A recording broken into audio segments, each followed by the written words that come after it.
Entraîneurs, ils peuvent pas montrer. Mais ça n'annule pas, bien évidemment, la saison exceptionnelle du Paris Saint-Germain, tout ce qu'ils ont laissé comme héritage. Marquinhos a été très lucide dans son propos en l'évoquant. Ils sont tombés sur une équipe plus forte avec un plan, enfin à l'instant T, le jour J, avec un plan bien établi, une fraîcheur. Peut-être pas que physique, mais même mentale en termes de créativité. Bravo Chelsea. Et puis le PSG va profiter de ses vacances et revenir avec la volonté de tout casser en septembre. Et puis si tu essayes de faire un petit peu l'autocritique, la critique de ce match, tu te dis que les dirigeants parisiens, le directeur sportif, Luis Campos, l'entraîneur et le staff, ils vont peut-être aussi faire un bilan d'ensemble. Ouais. Mais sur l'ensemble de la saison, pour moi, c'est insuffisant pour être la doublure de Pacho. Il y a d'autres joueurs aussi, peut-être ceux qui sont rentrés, qui apportent pas satisfaction. Peut-être que le milieu de terrain a aussi besoin d'avoir un joueur un peu plus frais quand ça va pas, parce qu'aujourd'hui, les trois étaient un petit peu en dedans, il faut reconnaître. Voilà, donc ça, j'espère que... La profondeur de banc est pas la même. Hein. Entre les deux équipes. Non. Tu dis la fraîcheur, l'injecter quand tu vois l'effectif pléthorique de Chelsea avec des recrues qui sont arrivées fraîchement. Oui, mais c'est pour ça, dans le recrutement, il faut ça. Faut pas se cacher derrière ça. Si vous avez dit à 2 heures. C'était le premier Walid à dire Hakimi, il a 70 matchs dans les pattes. On l'a vu ce soir. Mais si à 2h30, on nous avait dit qu'aujourd'hui, on va parler de l'effectif pléthorique de Chelsea en disant que c'est meilleur que le Paris Saint-Germain, faut pas qu'on aille là-dessus non plus. Moi, je parle de la fraîcheur, Walid. Maintenant, par contre, moi, là où je suis d'accord avec Jérôme, c'est que le fait qu'Hakimi ait fait une saison aussi grande, c'est parce qu'il a pas de backup. Si Zabarni n'est pas arrivé parce qu'il est voulu par le PSG, pendant que João Pedro est arrivé en pleine compétition pour redynamiser, parce que João Pedro, il fait la différence. Il fait une fin de compétition. Je suis d'accord avec aussi montrer au Paris Saint-Germain que c'est très bien ce qu'ils ont fait, mais ils peuvent rajouter quelques touches. Bah c'est une bonne chose. Joueurs qui dépassent leurs fonctions, qui bougent, qui permutent, l'équilibre qui est conservé malgré tout, parce que Luis Enrique fait un travail remarquable. Je pense que c'est surtout lié à la qualité du PSG plutôt qu'à la qualité de Chelsea. Sur le fait que tactiquement, on a eu l'impression que Chelsea avait posé des problèmes. Parce que des équipes qui ont proposé la même chose que Chelsea contre le PSG, il y en a eu plein. Et à l'arrivée, elles ont pris le même tarif que les autres. Oui, mais moi ce qui m'a surpris aujourd'hui de Chelsea, c'est maintenir ce rythme du début à la fin. Les 10-15 premières minutes, je me dis, ça va, l'orage, elle va passer, mais à un moment donné, ils vont craquer. Attention, à l'occasion de l'app, avec l'arrêt monstrueux de Donnarumma, t'as un penalty qui peut siffler sur João Pedro, qui doit siffler. Donc en deuxième mi-temps, même si, attention, il y a Roberto Sanchez qui a un arrêt ou deux au passage, Roberto Sanchez qui est d'habitude la faiblesse de Chelsea. Là, il a été grand. Il nous a fait une Ochoa, là. Ouais, c'est ça. Exceptionnel, alors que Chelsea cherche urgemment un gardien depuis un bon nombre de semaines. Peut-être qu'il va re-signer. Là, ce soir, il a fait un très gros match. Mais c'est là où je suis d'accord avec Mamad. C'est vrai que moi, bluffé, parce que la qualité des joueurs de Chelsea, on connaît le potentiel. Mais il fallait le montrer le jour J ce soir. Et ils l'ont fait face à une équipe du Paris Saint-Germain. Moi, je trouve, j'aimerais bien avoir l'avis de Gaël là-dessus, parce que défenseur, moi je trouve qu'il y a eu une grosse erreur de la part du PSG. C'est Nuno Mendes. Je trouve que Nuno Mendes avec Beraldo, il a eu trop de velléité offensive sur le match pour gérer. A contrario, des individualités de Chelsea dont on parlait, Cole Palmer qui s'est exprimé il y a quelques instants au micro de DAZN. Ok, d'accord, très intéressant. Cole Palmer. Cole Palmer. Ah bah oui, là on voit, il affiche son caractère déjà. Ouais, gros caractère. Très bien, donc il a été élu joueur du tournoi. Je sais que ça faisait un petit peu débat. Joueur de la finale. Voilà. On va dire joueur de la finale et on va se tourner vers Georges Quirino Chavez et Claude Makélélé pour savoir c'est les ce qu'ils en ont pensé. Voilà, eux ce sont les hommes du tournoi, les hommes du mois de la compétition de DAZN. Ils nous ont régalé. Voilà, qu'est-ce que vous en avez pensé vous de ce finish? Ce finish que l'on voit encore derrière nous d'ailleurs, parce que les joueurs de Chelsea sont encore avec le trophée là sur le podium derrière nous. Oui, les joueurs de Chelsea qui ont assuré dans la première mi-temps aujourd'hui, qui ont été impressionnants. Paris n'a pas su répondre, Claude. Non, je crois qu'ils ont préparé leur match. Ils savaient comment Paris jouait, ils savaient que Paris avait besoin d'être titillé physiquement, mentalement, au niveau de l'intimidation. Ces membres, je les connaissais, je savais très bien. Il ne faut pas oublier qu'ils ont gagné 3 Champions League.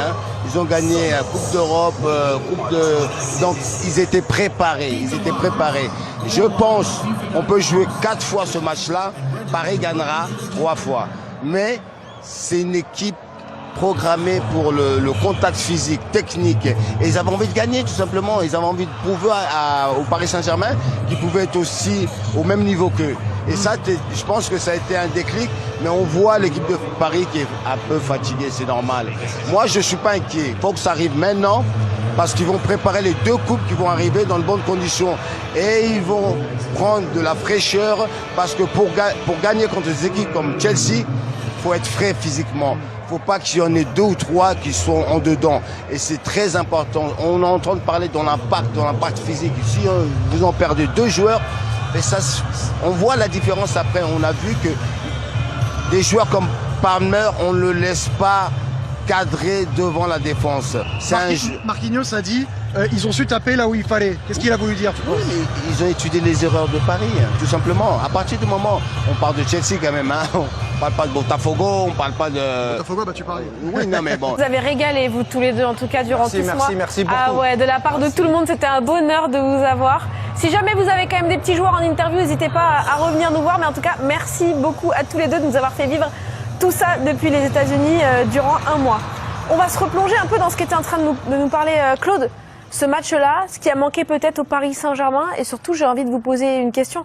On a vu quand même quelques champions, les voir battre l'Atlético de cette manière, les voir un peu chahuter contre le Bayern à 9 contre 11, il y a des images quand même très très fortes dans cette compétition, tant individuellement que collectivement. Ce match contre le Real qu'il fallait pas perdre par rapport au storytelling, on en a parlé, mais face à Kylian Mbappé, face au Real Madrid, avec tout ce que ça peut représenter, mettre cette gifle-là face au Real, ça restera, moi je pense, dans... Peut-être trop, Walid. Hein? Peut-être trop. Ouais, peut-être. C'est vrai, parce que quand tu fais le film du tournoi et de la soirée de ce soir, je trouve que le mercredi soir, quand ils se sont qualifiés pour la finale, peut-être que... C'est évident, on l'a gagné, ouais.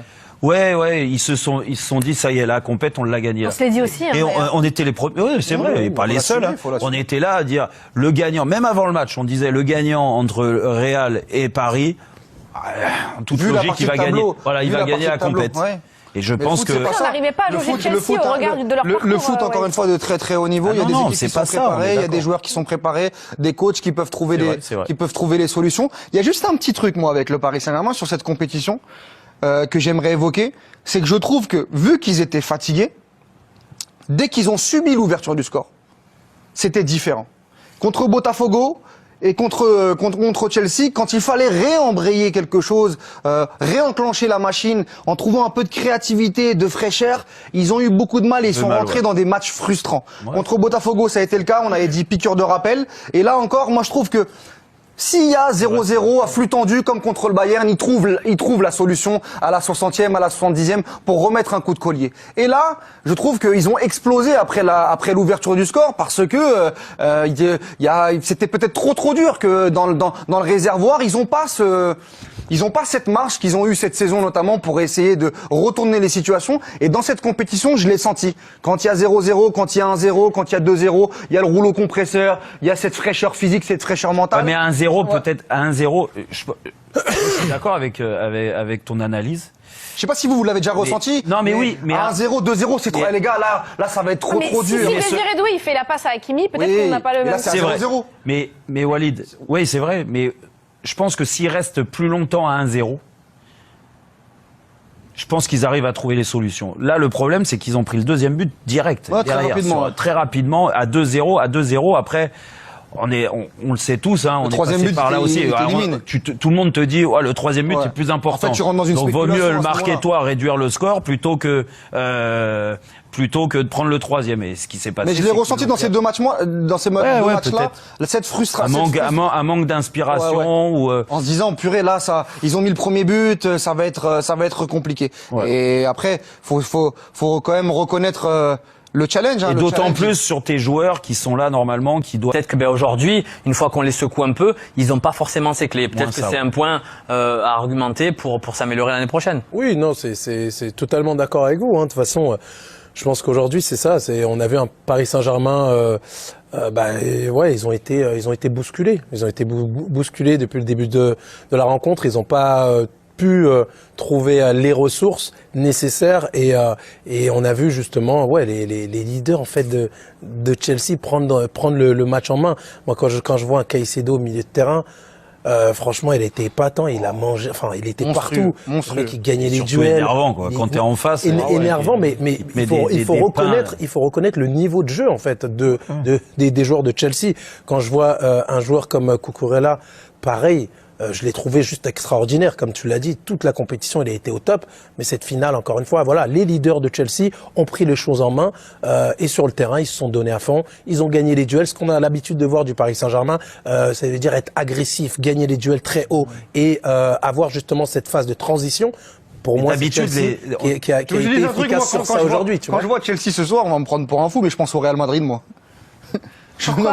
Non mais je me dis comment le Real Madrid en fait le plan parce qu'on a mis en lumière les erreurs, les lacunes du Real Madrid. Tu te dis quand même quand t'es le Real, tu vois Chelsea ce soir, tu dis t'as loupé quelque chose. Hein. Je te coupe Walid parce que regarde, Georges Quirino et Claude Makelele sont avec Malo Gusto. Aujourd'hui on a réalisé, voilà, on est super content pour le club, pour nous en tant que joueurs. Voilà, on sait qu'il y a beaucoup de gens qui ont mal parlé sur nous et qui nous respectaient pas, etc. Donc franchement là aujourd'hui on a montré que voilà, on mérite de gagner ce trophée. Juste une dernière question après Claude, je te donne la main. Qu'est-ce que vous avez fait en première mi-temps? Marquinhos a parlé avec nous tout à l'heure, il a dit ils ont su taper là où ça fait mal. Vous avez tapé où? Qu'est-ce que vous aviez vu? Non, c'était d'abord sur le pressing. Voilà, on savait que c'est une équipe qui savait comment bouger, qui savent comment bouger tout simplement et qui savent garder le ballon. Donc le pressing était important. Après, c'est surtout à la récupération. Voilà, on avait intention de les tuer directement sur leur faiblesse. C'est ce qu'on a su faire et on est super content. Claude. Ok, juste une question. Moi, je vous connais, je savais. Bon, je parlais pas trop par rapport à vous parce que je sais qu'il y avait un message derrière. Ouais. Bon, c'est ce que je disais à tout le monde. Vous avez gagné, Chelsea a gagné 3 Champions League. Donc vous savez jouer ce genre de match, les coupes. Donc quel message a été de votre entraîneur? Vous avez aussi votre droit aussi d'être à cette place-là. Exactement. Ouais, le message il était là. Il était que voilà, comme je l'ai dit avant, on n'est pas forcément respecté. Voilà, depuis que Chelsea a fait le nouveau projet, même moi depuis que je suis arrivé au club, ça fait 2 ans. Voilà, les gens ils ont tendance à dire que voilà, on est jeune, on n'a pas l'habitude de jouer ces grands rendez-vous. Et le coach il nous l'a dit, regardez, aujourd'hui, on a la chance de montrer au monde qu'on est un des meilleurs clubs et qu'on peut se frotter à ce genre d'équipe, et c'est ce qu'on a su faire. Félicitations. Merci. Tu connais notre histoire, hein? Ouais. On va pas en parler encore. Non, on peut pas. Mais je te vois progresser, continue comme ça, c'est bien. Merci beaucoup, Okay? ça fait plaisir. Merci à vous. Merci et félicitations à Malo Gusto. Merci beaucoup Claude. Claude a raison, hein. C1, C2, C3 et C4 gagnés cet été, il a raison.